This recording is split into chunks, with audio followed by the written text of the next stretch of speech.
문제는 부하로 스토리가 돌연 여기서 끝나버렸습니다. 부하로의 행적을 잘 모르고 있다가요. 한참 지나서 2003년 12월에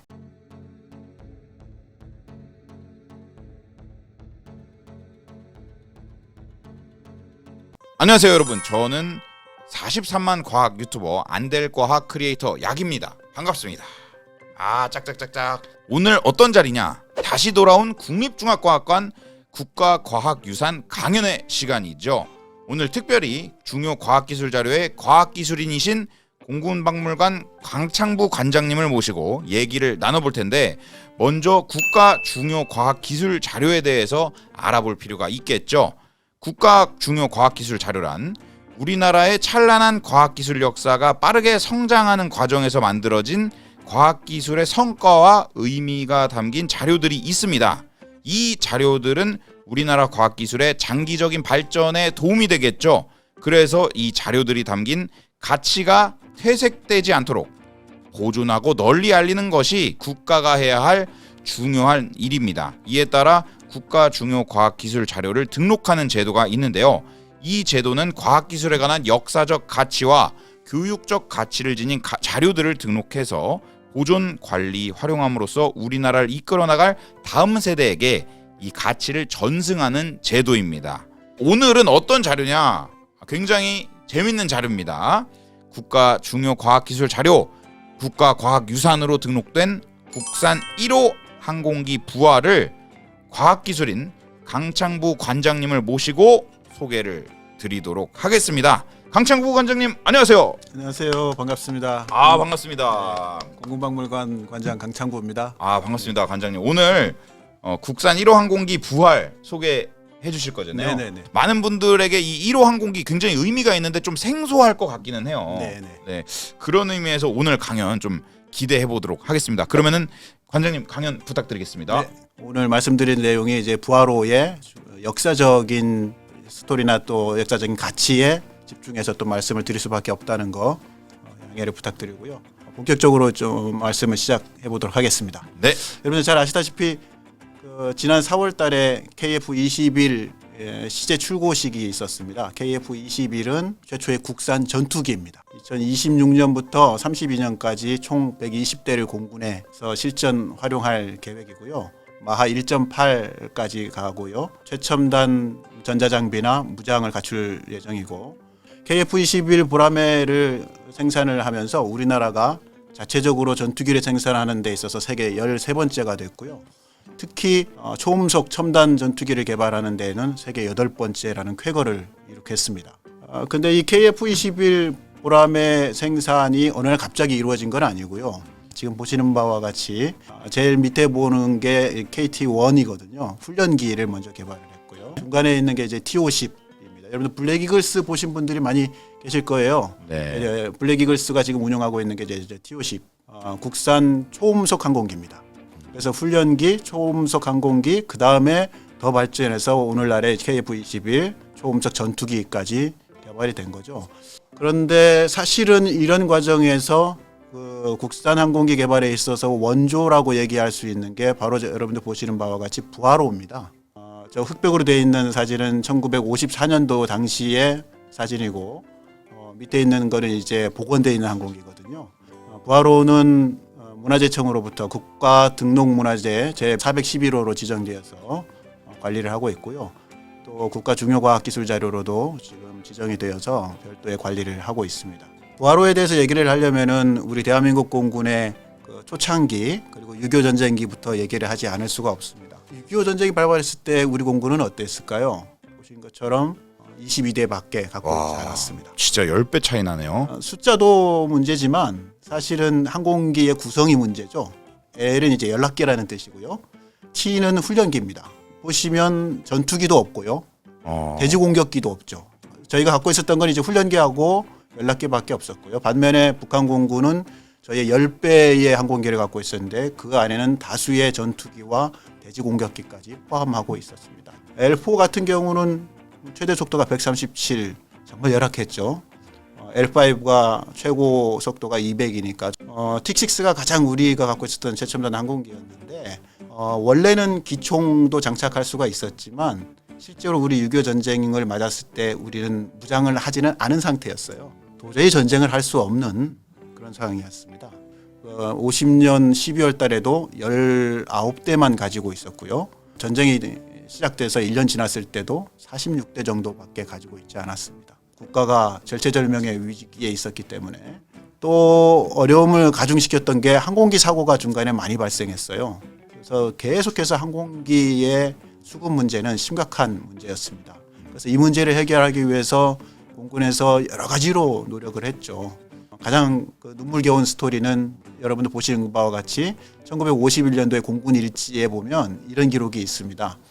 워낙 갖고 있는 항공기가 부족하다 보니까 이런 상황을 통분하고 정비장교 몇몇이 수락한 항공기의 부품을 모아다가 그거를 다시 조립해서 다시 이제 운용했다라는 기가 막힌 스토리가 있거든요. 그 다음 공군이 선택을 했던 게 항공기 헌납기금 모집 운동을 하자. 1949년도에 전 국민을 대상으로 우리 항공기를 구입할 수 있도록 성금을 모았던 적이 있어요. 그 당시 돈으로 3억 5천만 원을 모아서 건국기 10대를 사왔습니다. 그때의 경험을 되살려서 다시 한번 모집 운동을 해보자. 목표액은 100억이었습니다. 근데 뭐 여러분들 익히 짐작이 가능하시겠지만 전쟁통에 사실은 다 지금 힘든데 그렇게 돈을 선뜻 낼 수가 없잖아요. 1억 4천 정도밖에 모이지 않았어요. 아이고. 그 다음 노력을 하는 게 공군 3개년 계획. 공군이 앞으로 3개년 동안 이렇게 발전을 해야 되겠다라는 계획안을 세워서 미국에 요청을 했어요. 예. 이것도 사실은 이제 제대로 받아들여지지 않았죠. 모든 부분에서 상당히 쉽지 않은 전쟁을 치러야만 했습니다. 이게 사실은 부하로를 개발하게 된 물리적인 환경이에요. 워낙에 우리 공군이 갖고 있었던 열악한 환경이 결국은 우리 손으로 항공기를 만들어야 되겠다라는 그런 자극을 줄 수밖에 없었고요. 특히 1952년 말부터 53년기 부하로가 제작되는 그 시기에 공군을 이끌던 분이 최용덕 장군이라는 분입니다. 원래 오래전부터 이제 국산 항공기를 만들어야 되겠다라는 남다른 문제의식을 가지고 있었습니다. 실제 부하로 제작은 공군 기술학교라는 데서 이루어졌습니다. 이제 항공기를 만드는 목적은 국산으로 제작하기가 쉬워야 되겠다. 뿐만 아니라 육상기로 쓸 뿐만이 아니라 수상기로도 전환할 수 있어야 되겠다. 그 이유는 뭘까요? 삼면이 바다인데 바다에서도 언제든지 내릴 수 있는 항공기가 필요하겠다라고 나름의 독창적인 문제의식을 가지고 설계에 들어갔던 거고요. 성능은 뭐 착륙 속도가 70에서 75km, 네. 항속거리는 약 300km 정도. 또 실을 수 있는 중량은 한 30kg 정도 따로 이렇게 실을 수 있었으면 좋겠다 하고 저런 구상을 가지고 1953년 6월부터 설계와 제작을 시작을 합니다. 제반 여건이 너무나 열악한 상황에서도 제작에 이제 들어갔죠. 얼마나 열악했냐 하면요. 그 당시 공군기술학교가 이 부하로 개발을 위해서 별도의 시설이나 장비를 갖고 있지는 않았습니다. 그래서 다수 작업을 해야 됐고요. 임기응변적으로 제작을 해야 됐어요. 기가 막힌 거는 배당돼 있는 예산이 제로였어요. 그 결과물이 결국은 이제 10월 달에 저렇게 부활호로 만들어졌고요. 그래서 53년 10월 11일에 첫 시험 비행을 저렇게 했습니다. 그래서 53년 10월 달에 부하로 제작이 끝났고 54년 4월에 부하로 명명식을 공식적으로 거행을 했습니다. 여기까지가 이제 개발의 스토리죠. 기존에 있었던 L-16 항공기를 많이 참고를 해서 부하로를 제작을 했습니다. 실제로 엔진이나 프로펠러 또 착륙할 때 쓰는 장치나 계기 이런 것들은 단시간에 우리 기술로 만들 수 있는 게 아니었기 때문에요. L-16의 부품을 그대로 활용을 했어요. 하지만 우리의 독창성도 못지않게 많았던 거죠. 특히 동체하고 날개 이 부분은 우리가 상당히 독자적으로 설계를 했고 제작을 했습니다. 그래서 기존 L형 항공기하고 별로 유사하지가 않아요. 부하로의 두 번째 지금 그림에 보시면 중간 이후가 위로 확 들어가 있죠. 미국에서 생산한 L형 항공기는요. 바닥이 거의 평평해서 꼬리까지 이렇게 이어집니다. 우리는 중간까지만 바닥을 이렇게 가다가 그 밑에 꼬리 날개를 달고 중간 이후부터는 완전히 딱 붙여 있죠. 이 구조가 상당히 독창적인 구조였거든요. 특히 또 이 동체 후방에다가 따로 이제 그 투명 창을 하나 만들었어요. 예. 그 이유는 뭐냐하면 우리가 미국에서 생산한 L형 항공기를 가지고 하다 보니까 정찰을 하는데 상당히 어려움이 있었던 거죠. 이렇게 정찰하면서 밖을 내다보거나 사진 촬영을 해야 되는데 조종석이 있는 쪽으로 창문을 통해서 해야 되는 거거든요. 그래서 여의치 않으니까 아예 창을 따로 만들어서 거기서 보자. 게다가 또 창을 열어서 때로는 이제 물품을 거기로도 이제 투하할 수 있게 만들었고요. 아까 말씀드렸지만 그 바다가 많기 때문에 언제든지 내리는 쪽에다가 부주라는 거를 장착을 하면 바다에도 내릴 수 있게 하자라는 거고요. 슬롯 플랩이라는 거를 적용해서 우리나라는 그 당시에 제대로 된 그 비행장 활주로를 갖고 있지 않았어요. 여의치 않았습니다. 그래서 평평한 논바닥 같은 데서도 빨리 뜨고 빨리 착륙할 수 있어야 되기 때문에 슬롯 플랩을 적용해서 더 짧은 거리에서 이 착륙을 할 수 있도록 했다라는 거고요. 또 속도를 늘리기 위해서 이 L형 항공기에 비해서 주날개를 좀 더 가늘게 길게 이렇게 만들었고 아주 독창적인 면이 있습니다. 문제는 부하로 스토리가 돌연 여기서 끝나버렸습니다. 부하로의 행적을 잘 모르고 있다가요. 한참 지나서 2003년 12월에 그 당시 부하로를 설계하고 제작했던 이원복 선생께서 중앙일보하고 인터뷰를 하고 부하로를 찾습니다 하는 특집 기사가 납니다. 이원복 선생께서 부하로가 중간에 어디에 있는지 사라져버렸다라는 내용으로 이제 수소문을 하기 시작을 합니다. 저 기사를 보고 다행히 찾았어요. 찾았는데 여러분들 사진에서 보시는 것처럼 상태가 별로 좋지 않았습니다. 2004년도 1월 달에 대구 경상공고라고 하는 데서 부하로가 발견이 됐습니다. 이게 도대체 어떻게 된 스토리인가라고 이제 추적을 하다 보니까 그 당시 한국항공초급대학이라고 있었어요. 공군에서 더 이상 쓰지 않는 L형 항공기를 실습용으로 쓰도록 줬습니다. 그 중에 아마 부활호로 추정이 되는 그 내용이 저 안에 하나가 들어가 있었어요. 한국항공초급대학이 나중에 이제 경상공고로 바뀌게 됩니다. 찾고 난 다음에 다시 복원 작업을 한 게 2003년도입니다. 2004년도에 보시는 것처럼 복원 기념식을 했습니다. 그래서 이 복원되어 있는 항공기가 공군 박물관의 야외 항공기 전시장에 전시가 되어 있습니다. 네, 뭐 여기까지 말씀을 드리면 될 것 같아요. 그렇군요. 네. 감사합니다. 멋진 강연을 해주신 강창부 관장님 감사합니다.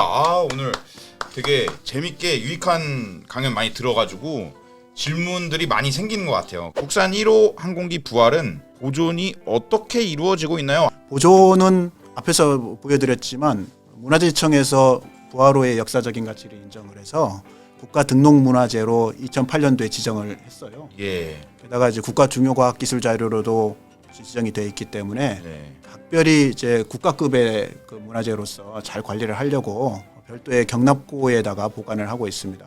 좀 아쉬운 점이 좀 많아요. 부활호 생각을 하면 네. 공군에서 이제 부활호를 좀 더 잘 관리해 줬으면 어땠을까? 이게 이제 원형기가 실습용으로 일반 대학 학교로 이렇게 가게 되고 거기서 해체가 되고 뼈대를 남아서 다행히 이제 뼈대를 가지고 그 당시 이제 실제 설계하셨던 분 모셔서 최대한 근접해서 복원을 했지만 우리가 실제로 부활호의 가치를 우리 스스로가 잘 인정을 하지 않았던 게 아닐까라는 생각이 되더라고요.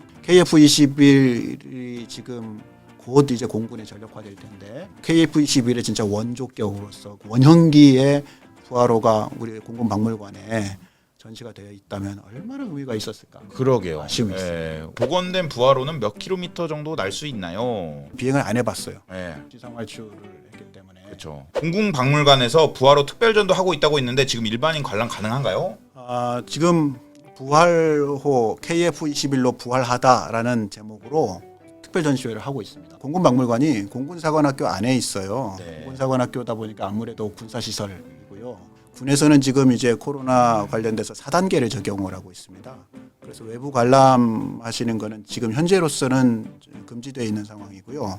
빨리 이게 좀 오픈이 돼서 많은 분들이 와서 볼 수 있었으면 좋겠다 하는 생각을 하고 있습니다. 부활호에는 무기도 장착했나요? 아니요, 이게 만들 때 목적 자체가 연락 업무하고 예. L형 항공기 가지고는 훈련까지는 이제 썼기 때문에요. 무장을 장착하지 않았습니다. 네.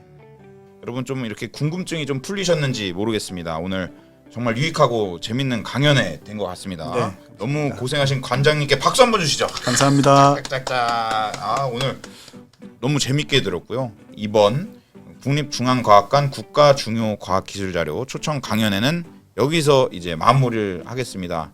관장님 감사합니다. 감사합니다. 네, 감사합니다.